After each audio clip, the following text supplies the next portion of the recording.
अस्सलामुअलैकुम स्टूडेंट्स, कैसे हैं आप लोग। आई होप सो कि आप लोग बिल्कुल ठीक होंगे। आज हम करने के लिए जा रहे हैं क्लास 7 की एक्सरसाइज 1.1, जिसमें पहला क्वेश्चन हमें दिया हुआ है right the following sets in descriptive form. ठीक है, यानी कि हमें ये जो टेबुलर फॉर्म दी हुई है हमें इसको डिस्क्रिप्टिव फॉर्म में करना है। ठीक है, टेबुलर फॉर्म हमारे पास क्या होती है, जिसके एलिमेंट्स सेपरेटेड होते हैं, किसके ज़रिए से, कॉमास के ज़रिए से सेपरेटेड होते हैं, वो हमारे पास होती है टेबुलर फॉर्म, और जिसके अंदर कर्ली ब्रैकेट का भी इस्तेमाल होता है। ठीक है, अब हमें इसको करना क्या है डिस्क्रिप्टिव फॉर्म में। डिस्क्रिप्टिव फॉर्म होती क्या है हमारे पास, यानी कि वर्डिंग में लिखना। अब इसे हम वर्डिंग में लिखेंगे। ठीक है, वर्डिंग में आप उर्दू में भी लिख सकते हैं, आप इंग्लिश में भी लिख सकते हैं, सिंधी में लिख सकते हैं। ठीक है, किसी भी लैंग्वेज में लिखने को, बयान करने को कहा जाता है डिस्क्रिप्टिव फॉर्म। अब यहाँ देखिएगा, कह रहे हैं n इक्वल टू, ये हमारे पास 1 से स्टार्ट हो रहा है। हम जानते हैं कि जो हमारे पास 1 से स्टार्ट हो वो क्या कहलाता है, नेचुरल नंबर। तो इसको हम किस तरह से बयान करेंगे, इसकी डिस्क्रिप्टिव फॉर्म क्या होगी कि n इक्वल टू, या सिर्फ लिख दीजिएगा, n ना भी लिखें, हम लिखेंगे कि सेट ऑफ नेचुरल नंबर्स। ठीक है, क्या लिखेंगे, सेट ऑफ नेचुरल नंबर्स। ठीक है, सेट ऑफ नेचुरल नंबर्स। क्यों नेचुरल नंबर है ये, क्योंकि ये 1 से स्टार्ट हो रहे हैं, और जो 1 से स्टार्ट होते हैं वो हमारे पास क्या होते हैं, नेचुरल नंबर। और सिर्फ मैंने ये क्यों लिखा कि सेट ऑफ नेचुरल नंबर, क्योंकि यहाँ पर देखिएगा ये मेरे पास आगे क्या जा रहा था, डॉट डॉट चलता चला जा रहा है। इसका मतलब है कि ये मेरे पास कौन सा सेट है, इनफाइनाइट सेट है। इनफाइनाइट सेट कौन सा होता है, जो चलता चला जाता है, जिसका एंडिंग हमें नहीं मालूम होता। स्टार्टिंग तो हमें पता है कि ये कहाँ से शुरू हुआ, 1 से, लेकिन इसकी एंडिंग हमें नहीं मालूम कि इसकी एंडिंग कहाँ पर है। ठीक है, अब आ जाते हैं, यहाँ पर आपके पास लिखा हुआ है e इक्वल टू 2468। ठीक है, जो हमारे पास क्या हो, 2 से डिवाइड हो, 2 के टेबल में आते हों, वो हमारे पास क्या होते हैं, इवन नंबर होते हैं। तो यहाँ पर हम इसको किस तरीके के साथ लिख सकते हैं, हम इसको लिखेंगे कि ई हमारे पास किसके इक्वल है, किसके इक्वल है, सेट ऑफ, कितने हैं ये, 1 2 3 4, set of first 4 even numbers. ठीक है, 4 ई नहीं आना, 4 even numbers, set of first 4 even numbers. ठीक है, अब यहाँ देखिएगा आपके पास तीसरे क्वेश्चन में क्या दिया हुआ है, कह रहे हैं f इक्वल टू 1 2 5 10। ये क्या दिया हुआ है, ये कुछ आप सोचें कि हमें क्या दिया हुआ है, ये हमारे पास दिया हुआ है। देखें, अगर हम इसके ऊपर थोड़ा सा गौर करें, 1 जो है 1 के टेबल में 10 आता है, 2 के टेबल में 10 आता है, 5 के टेबल में 10 आता है। तो इसका मतलब है कि f हमारे पास क्या है, किसका सेट है, set of elements, set of elements divisible by 10। ठीक है, set of elements divisible by 10। अब यहाँ देखिएगा, जे में हमारे पास क्या दिया हुआ है, जे में आपको कह रहे हैं कि ये क्या है, 2 3 5 7 11। अगर हम इसके ऊपर गौर करें, 4 के ऊपर हम अगर थोड़ा सा गौर करते हैं तो हमें क्या मालूम होता है, हमें ये मालूम होता है कि ये हमारे पास क्या है, प्राइम नंबर है। कैसे पता चला प्राइम नंबर है, क्योंकि ये सिर्फ अपने ही टेबल में आ रहे हैं। 2 किसी और के टेबल में आता है नहीं, 1 को छोड़कर सिर्फ अपने टेबल में आ रहा है। 1 के टेबल में तो हर टेबल आता है ना, 1 को छोड़कर सिर्फ अपने टेबल में आ रहा है 2 3 5, 3 भी अपने टेबल में आता है और किसी के टेबल में नहीं आता, 5 7 11। तो हम क्या लिखेंगे, हम इसको लिखेंगे कि j इक्वल टू, ये 10 अगर मैं है यहाँ पर कर दूँ डिविजिबल बाय 10, तो यहाँ इसकी थोड़ी सी जगह बन जाएगी। हम इसको लिख देंगे j इक्वल टू, j किसके बराबर है, किसके बराबर है j, सेट ऑफ, कितने हैं ये total, 1 2 3 4 5, set of first 5 prime numbers. ठीक है, ये क्या है, set of first 5 prime numbers हैं। कैसे पता चला हमें, क्योंकि ये सिर्फ अपने ही टेबल में आते हैं, दूसरों के टेबल में नहीं आते। अब यहाँ देखिएगा ये क्या कह रहे हैं, W इक्वल टू कहाँ से स्टार्ट हो रहा है, ये 0 से। अब हमें पता है जो 0 से शुरू होते हैं वो कौन से होते हैं, होल नंबर। ठीक है, तो हमारे पास क्या है, W किसके इक्वल चला जाएगा, हम इसको क्या लिखेंगे, ये कितने हैं, 1 2 3 4 5 6। तो हम क्या लिखेंगे, set of first 6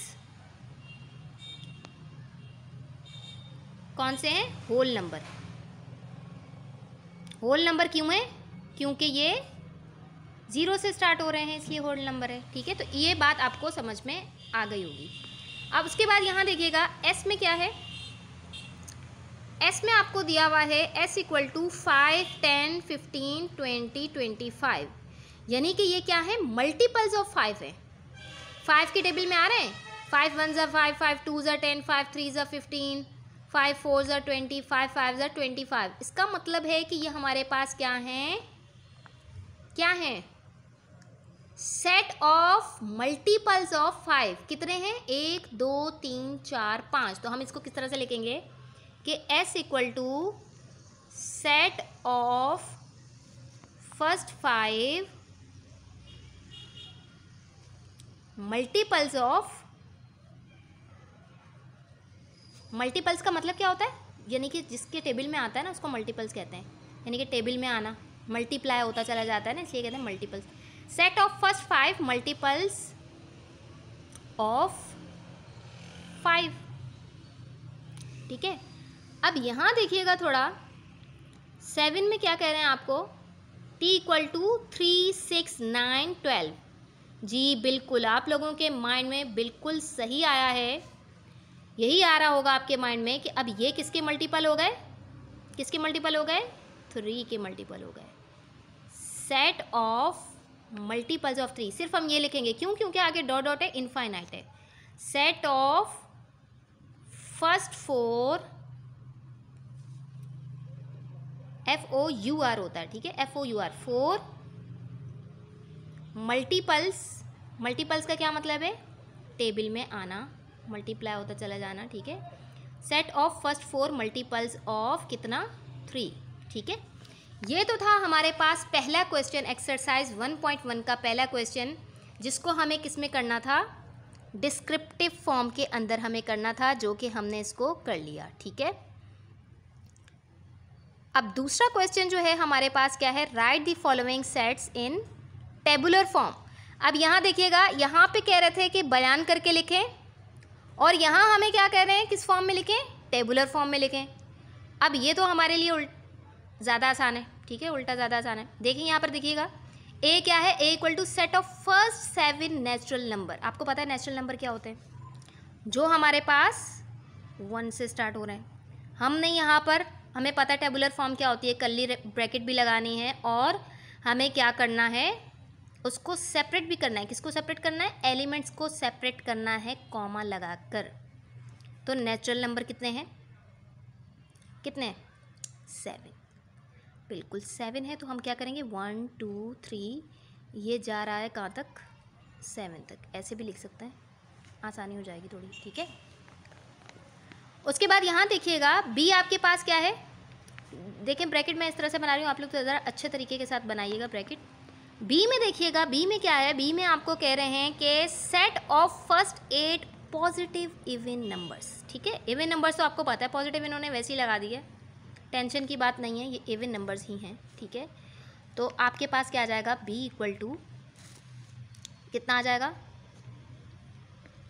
first 8 positive even numbers, यानी कि 2 4 6। ठीक है,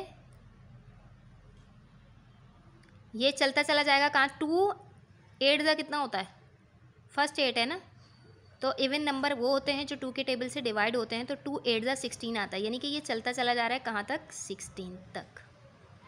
2 4 6 8 10 12 13 14 और 16। ठीक है, यहाँ 16 सही से बना लिएगा। अब यहाँ देखिएगा सी में हमें क्या करें, set of integers greater than -4 and less than 2।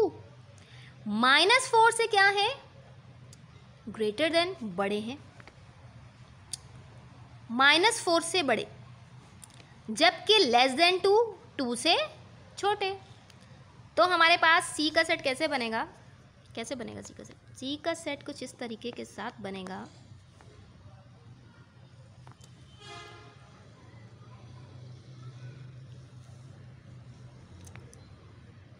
कि लेस देन 2 हैं, तो हमारे पास देखिए दरमियान में हम यहाँ पर 0 लगा लेते हैं। हमें पता है कि 0 के राइट हैंड साइड पर कौन सी वैल्यू होती है, पॉजिटिव। इंटीजर्स में ऐसा ही होता है ना, कॉमा लगाएंगे, यहाँ लिख लेंगे लेस देन 2 है तो 1 आ जाएगा, सिर्फ 0 और 1 आ जाएगा, ठीक है, ब्रैकेट बंद हो गई। 0 और 1 क्यों आया, क्योंकि लेस देन 2 का मतलब है, लेस का मतलब होता है छोटे, ठीक है, ये कॉमा है, पॉइंट नहीं है, कॉमा है, ठीक है, 0 और 1। अब हमें कह रहे हैं कि ग्रेटर देन -4, तो माइनस में जो वैल्यू जितनी बड़ी होती है उतनी ही छोटी भी होती है, उतनी ही छोटी होती है। तो यहाँ पर हमारे पास क्या आ जाएगा, -3, -2 और -1, ठीक है। आप यहाँ पर देख लीजिएगा, सही तरीके के साथ चलें, इसको सही से लिख लेते हैं, यहाँ पर आपको समझ नहीं आएगी। C = थोड़ा अच्छे तरीके से लिखते हैं, क्या आएगा, -1 -2 -3, ठीक है। और फिर अब देखेंगे मैंने उल्टा लिख दिया है, ऐसा नहीं है। और क्या आएगा यहाँ पर, 0 और 1, ये सेट है, ठीक है। आप पहले क्या कर लीजिएगा, यहाँ पर -1 दे दीजिएगा, यहाँ -2 दे दीजिएगा, यहाँ -3 दे दीजिएगा, जैसे ऊपर मैंने यहाँ पर करके बताया था आपको। आप लोगों ने सेम टू सेम ऐसे ही करना है, ठीक है। ये हमारे पास हो गया क्या, टेबुलर फॉर्म में। अब यहाँ देखिएगा ज़रा क्या कह रहे हैं, 4 में कह रहे हैं set of English alphabet use in word Pakistan. Pakistan में जो अल्फ़ाबेट यूज़ हो रहे हैं, आपने उनका सेट बनाना है। तो कैसे बनाएंगे, एक काम करते हैं, पेज ले लेते हैं, यहाँ देखिएगा, इसके ऊपर लिख लेते हैं चौथे का। अब डी हमारे पास कैसे बनेगा, set of English alphabets use in word Pakistan. अब हमारे पास पाकिस्तान में कितने वर्ड हैं, आपको पता है कितने वर्ड हैं पाकिस्तान में, P है, A है, K I S T। अब दोबारा ए नहीं लिखेंगे, क्यों नहीं ए लिखा मैंने, इस वजह से मैंने ए नहीं लिखा है क्योंकि मेरे पास ए ऑलरेडी आ चुका है। तो जब ऑलरेडी आ चुका है तो हम ए को इग्नोर कर देंगे, ए को नहीं लिखेंगे, क्योंकि सेट में एक ही दफ़ा एक ही एलिमेंट यूज़ होता है, बार बार यूज़ नहीं होता, वरना वो सेट नहीं कहलाता। ये हमारे पास बन गया पाकिस्तान, ठीक है, यानी कि पाकिस्तान का सेट बन गया, set of English alphabets used in word Pakistan. अब यहाँ पर देखिएगा 5 में क्या कह रहे हैं, set of first and multiples of 2। Multiples of 2 का क्या मतलब है, यानी कि ये हमारे पास कहाँ तक चले जाएंगे, कहाँ तक जाएंगे, ये E = set of first 10 multiples of 2। Set of first 10 multiples of 2, set of first 10 multiples of 2। तो क्या आ गया, 2 4 6 10 तक है ना, फर्स्ट 10, तो 2 10 कितना होता है, 20, ये यहाँ तक चला जाएगा। नेक्स्ट क्वेश्चन में आपको क्या कह रहे हैं, आपको कह रहे हैं set of first 10 prime number. Prime number कह रहे हैं आपको, प्राइम नंबर कौन से होते हैं, छठा, ये 5वां है और ये छठा। छठे में हम क्या लिख लेंगे, F हमारे पास किसके इक्वल है, प्राइम नंबर हमें पता है। प्राइम नंबर कौन से होते हैं, जो सिर्फ अपने ही टेबल में आते हैं, किसी और के टेबल में नहीं आते, ठीक है, सिर्फ अपने ही टेबल में आते हैं, किसी और के टेबल में नहीं आते। 10 इन्होंने कहा है, तो हमारे पास 10 कितने हो गए, 15, तो दूसरों के टेबल में आता है, 15 नहीं आएगा। फिर क्या आ जाएगा, 17 19, कितने हो गए, 1 2 3 4 5 6 7 8, 2 रहते हैं हमारे पास, 1 हो जाएगा 23, 1 हो जाएगा 29। देख लें हमने सही किया, 2 लिखा हमने, 2 अपने ही टेबल में आता है, 3 अपने टेबल में आता है, 5, 7, 11, 13 भी सिर्फ अपने ही टेबल में आता है, ठीक है। इसके अलावा 17 भी अपने ही टेबल में आता है, फिर 19 अपने टेबल में आता है, फिर 23 अपने टेबल में आता है, सही है। 24, 25, 26 और 27 ये बाकियों के टेबल में भी आते हैं, 28, तो इस वजह से 29 किसी और टेबल में नहीं आता, तो हमने यहाँ पर 29 लिख दिया। अब नेक्स्ट देखिएगा, नेक्स्ट में क्वेश्चन में क्या कह रहे हैं, 7 वाले में हमें कह रहे हैं set of all factors of 15, सही है। यानी कि 15 के टेबल में कौन कौन जो है 15 के टेबल में आता है, कौन कौन सा जो नंबर है वो हमारे पास 15 के टेबल में आता है, कौन कौन सा नंबर है जो 15 के टेबल में आता है। यानी कि हमारे पास एक तो 1 हो गया, 1 आता है 15 में, 1 तो सबका ही है फैक्टर। इसके अलावा हमारे पास क्या है, 3 5 ज़ा 15 होता है, 3 के टेबल में आ गया, 5 के टेबल में आ गया, और किसके टेबल में आता है, नहीं बस, और अपने ही टेबल में आता है, ठीक है। तो ये हमारे पास थे, आज का हमारा ये टॉपिक था। हमने किया एक्सरसाइज 1.1 के पहले 2 क्वेश्चन। हमने क्या किया, डिस्क्रिप्टिव फॉर्म को टेबुलर फॉर्म में किया, ठीक है, और टेबुलर फॉर्म को डिस्क्रिप्टिव फॉर्म में किया। आई होप सो कि आप लोगों को आज की क्लास का टॉपिक समझ में आ गया होगा। Thank you so much. अल्लाह हाफिज़।